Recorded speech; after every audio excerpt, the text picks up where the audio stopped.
2, 3, funky.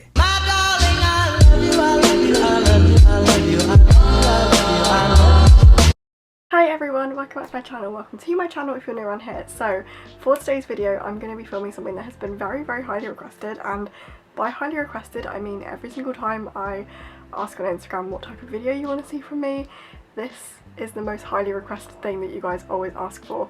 Whenever I do a Q&A, you always ask this question, and that is, how do I stay motivated / productive at university? Now, the main reason that I've never really wanted to film this video before, or it's taken me this long to film, is basically just because I didn't think I was the best person for this advice, honestly, but recently my housemates have been asking me like how I stay as productive as I do, and so it's kind of made me realise that maybe I do have a few tips to share, so I thought I would do that in today's video.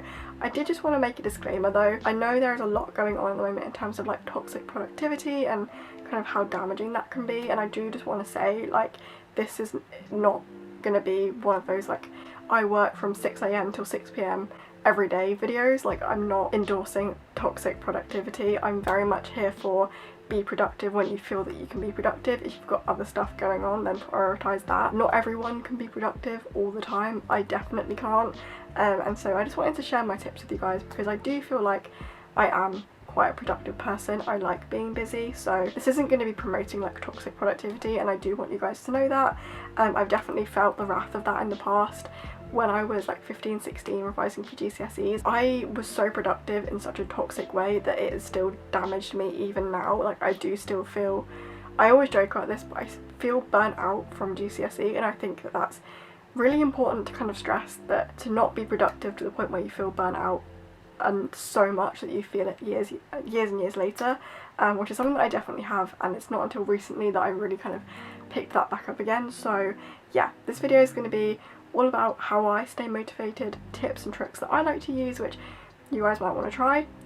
Grab yourself a hot drink of choice. I've got a dark caramel tea, although there's hardly any left because I've been waiting for our neighbour to stop mowing his lawn before I could film this video, so technically the tea is almost gone, but we're just going to pretend that it's still there. And yeah, without further ado, let's get into it. So the first thing I wanted to talk to you guys about is detailed to-do lists. So this is my to-do list. You guys will know if you watch my weekly vlogs or just any of my vlogs that I do that I am a sucker for to-do lists. I honestly swear by them. This one in particular that I have is from Typo. If they have the same one or a similar one, I'll link it down below, but this is probably the best one that I've used, honestly. Very simple, just like weekday to-do list on this side, and then you have just important notes and other things to add on this side. But yeah, honestly, my week cannot begin. I do not have a good week if I do not plan my week, and that is something that I'll always swear by. Every Sunday evening I will spend like 20 minutes, half an hour out of my evening just to sit and plan my week. I will colour code everything so I know exactly what's going where. As you can see, all the yellow stuff is uni work. Uni work definitely took over my week last week, but yeah, I just like to be able to visualise and see my week, to see any deadlines I've got coming up. I do also keep like a diary and a planner, so I can kind of look at those and kind of write in here when deadlines are, if I have any that week. I'll always start off by adding in any reoccurring events, so seminars, lectures, tutorials, that kind of thing. Anything that I know doesn't change week to week will go in first, and then I'll kind of plan the rest of my week around it. But it just means that I know exactly what's going on when. If I feel less stressed going into my week, then generally I'll be more productive because I feel a lot more organised to start with, and writing a to-do list in itself is productive, and so I do feel like doing this does just get me off to a really good start. The next tip I have to share with you guys is one that we've recently started implementing, and it is the Pomodoro timer technique. Some of you might have already heard of this, but this was literally completely new to me until a few weeks ago, and basically it is the idea of focusing on a certain task for a certain amount of time and then giving yourself an allocated break. So for us, we all sit downstairs and do our work together. I will talk more about this in a second, but for us what works best is we use the website or the Chrome extension for Pomodoro timer. Honestly, you don't have to use that if you don't want to. You can just set a timer on your phone, or a lot of people I know like to use Forest. I used to use that a lot, but since we've started using this timer, I do find it works better for me. Basically, it just means that you give yourself an allocated amount of time to do some work. You don't necessarily have to get the entire task done in that time, but you know, you can get a good crack at it, get like a paragraph done, that kind of thing, and then you give yourself a timed break as well. So at the moment what works for us is we do 25 minutes of working and then a 5-minute break. A timer will go off and we know like exactly where we are, and that just means that our days are a bit more structured, and we're also not only remembering to give ourselves breaks, but it stops us from procrastinating as well. Like, you know, when you work for like 3 hours solid and then you just go on your phone for like 20 minutes and then that's it for the rest of the day, I do find this timer technique really helps with that. So you do 25 minutes of work, you're not burning yourself out, it's not, you know, enough to like completely bore you, but then you've got 5 minutes to go on your phone, get a drink, go for a walk, like, you know, around your house, whatever. And I do find that really does help us, and it's honestly such a great technique that I've implemented into like every day of my life, in terms of being more productive with my time. So even if it's just, for example, if I put my washing in and I know that I've got an hour on my washing, rather than like just sitting on Instagram for an hour, I know that, okay, I've got an hour on this washing. In that time I could film an Instagram reel or film a YouTube video, for example, which is exactly what I'm doing right now. So I do feel like it doesn't just work with like uni work or like work, it also makes you more productive in your everyday life if you know that you've got a certain amount of time until something, so you've got a certain amount of time to do something.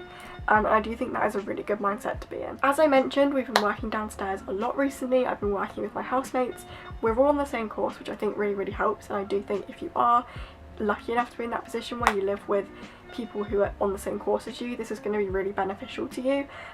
We have started working downstairs at the kitchen table, and I know not everyone is lucky enough to have a kitchen table, but maybe if you've got the space for one and you don't have one already, try and grab one off of Facebook Marketplace, or just set up like a really good study station in your house, because obviously right now with universities not really being open, going to the library isn't always an option, and working in your bedroom when that's also where you sleep isn't a great thing to do. It's not a great balance.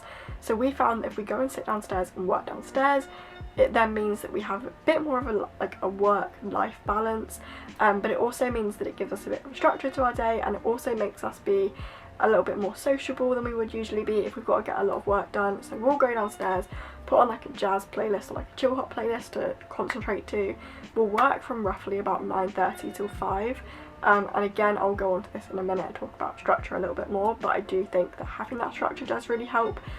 We can ask each other questions about work, we can kind of give each other like mini motivation pep talks if we need to, and it also kind of makes us a bit more accountable for our work, because if we know that we have someone else kind of looking out for us during the day, then we can, you know, if someone's not doing their work, we can like remind them to get back on it, or they can give us a boost. We also like to share our daily plans with each other, so the goals we want to achieve by the end of the day, we will share that with each other, so we kind of have an idea of what everyone's working towards that day, and we can sort of check in on them throughout the day as well, which I honestly think has really massively helped, especially in the last month or two when lockdown has started to get a little bit tough. The next thing that I wanted to talk to you guys about is actually a little bit like contradictory to everything that I've just said, and that is called steering into the skid.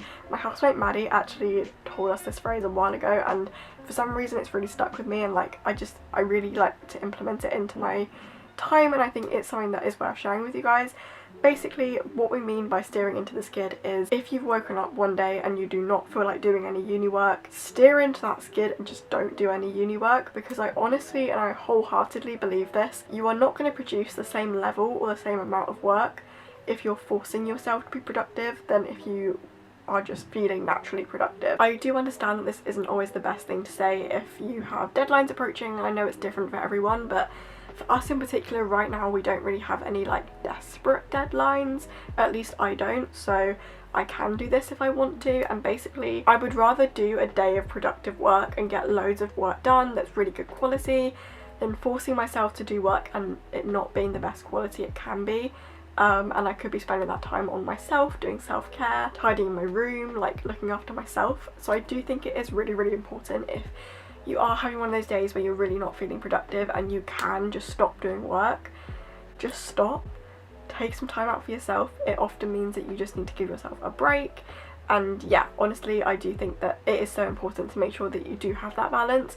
I do think that if you do follow the other steps that I've told you and they do work for you, that you will have less steering into the skid days. I definitely have in the last couple of weeks since implementing like the timer technique and kind of working with others and like planning my days especially. I do find that I have a lot less of those days now, but even when I do believe that it's so important just to steer into it and just kind of get the unproductive day out of the way, and then you know that tomorrow is a new day and you're more likely going to feel a bit more recharged and a bit more likely to want to get some stuff done. So tip number 3 is structuring your days. Like I've already mentioned, this is so important, and I do think it goes back to like the planning and the to-do listing that I mentioned earlier. I think that having a structure to your day is really, really important. At the moment, like I said, we've been enjoying working downstairs. Usually we'll go and start working downstairs anywhere between 9 and 10, depending on like how tired we're feeling, how motivated we are.